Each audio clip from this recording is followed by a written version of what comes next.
is I want to, just like I did a little study on Lent, if you remember, I did a little 5-minute side study on Lent and what Lent means, because some of people had it like wrong thinking, right, and what Lent meant, and that's on at margofieseler.com if you want to go check it out. I want to share about what St. Patrick's Day is all about, because St. Patrick was a real dude that loved Jesus to pieces and that was an evangelist, okay? Just so you know, it really doesn't have anything to do with leprechauns and drinking, okay? It doesn't have anything to do with green. It doesn't have anything to do with 4-leaf clovers and luck, and it has nothing to do with any of that. That would be how we have maybe it. But I would just want to share with you that St. Patrick, it's a good thing.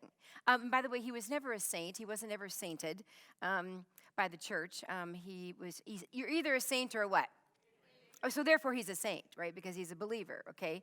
Now, he was born in 385 AD, okay? And he was born in England. He wasn't born in Ireland, okay? He was born in England. He was born in Great Britain.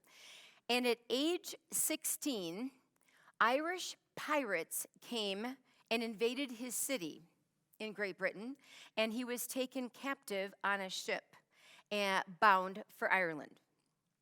And so then in Ireland, he was sold as a slave, and he ended up being a shepherd for pigs. Not for sheep, but for pigs.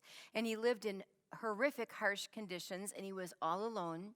And so guess what he did all alone? He turned to God. He turned to God, right? When God is all you have, God's all you need, right? That's when he turned to God. That's, when creation, and he's all alone and everything, and God, right, he speaks through creation, he's speaking to you, and that's when he turned to God. Many a times he nearly starved to death because of the harsh conditions, okay? So he found great relief through prayer. Many of you know a lot of the, St. Patrick's prayers, okay? And so he found great relief through prayer. So he was 6 years in slavery in Ireland, and during those 6 years, he had a vision from God in the midst of shepherding these pigs, and the vision was that he would return to his homeland, and that a ship was waiting for him. And so he ran away from shepherding those pigs, and he traveled more than 200 miles when he ran away, and there was a ship waiting, and he boarded the ship. He returned to his homeland, okay, in England, and he had another vision from God, and he read a letter, and he heard voices, like speaking with an Irish dialect, and they were calling him to return to Ireland. And so in AD 432, he would have been 47 years old, he returned to Ireland, and he started sharing the gospel of Jesus Christ. He started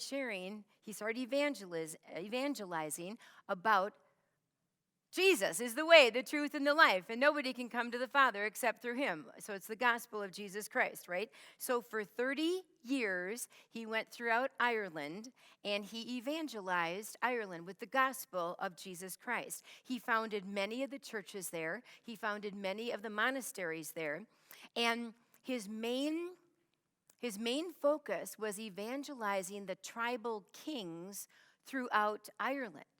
Because if the kings would come to know Jesus as their Savior, then the whole country would, right? Then the whole country would, and that's what happened. And so he would evangelize to these tribal kings, and then the tribal kings would evangelize, and there would be all kinds of people who would come to know Jesus, right? But when he was doing this, he was in constant danger, and he would pray continuously. In fact, it was called the breastplate of Patrick, and he wore it, and in part it said this, and many of you know a part of it. It's a very long prayer, but this is a part of it. Christ with me, Christ before me, Christ behind me, Christ in me, Christ beneath me, Christ above me, Christ on my right, Christ on my left, Christ when I lie down, Christ when I sit down, Christ when I arise. Christ in the heart of every man who thinks of me. Christ in the mouth of everyone who speaks of me. Christ in every eye who sees me.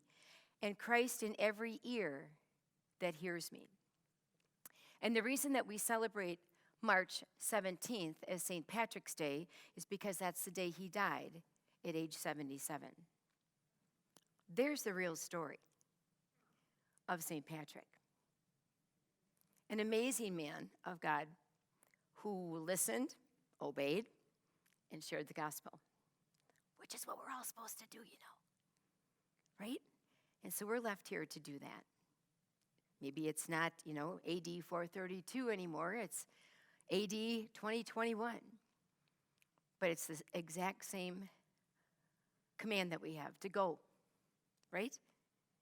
And to preach the gospel to your neighbors, outside your neighbors, perhaps to the world. And so that's St. Patrick. How many of you did not know that story? Raise your hand. Most of you, right? Yeah, most of you. That's why it's important to stop. And by the way, on the way out, we have delicious chocolate cookies with mints in them, like green mints in them, for you just to celebrate St. Patrick's. So thank you, Karen, for getting those. That's so good. All right. Did you know, Eileen, you knew that, right? I mean, there's all kinds of... Yes, there's a great movie on Amazon about the real St. Patrick as well. So I have known that, and as I was studying this morning, I'm like, you know what? I should share this. It was just like, I should share this because many of us wear green. We have no idea. And then I saw on Facebook how everybody's already going to the bars early in the morning, and I'm like, oh, Lord, let people know, right? Let people know who St. Patrick is, right? It's a good thing.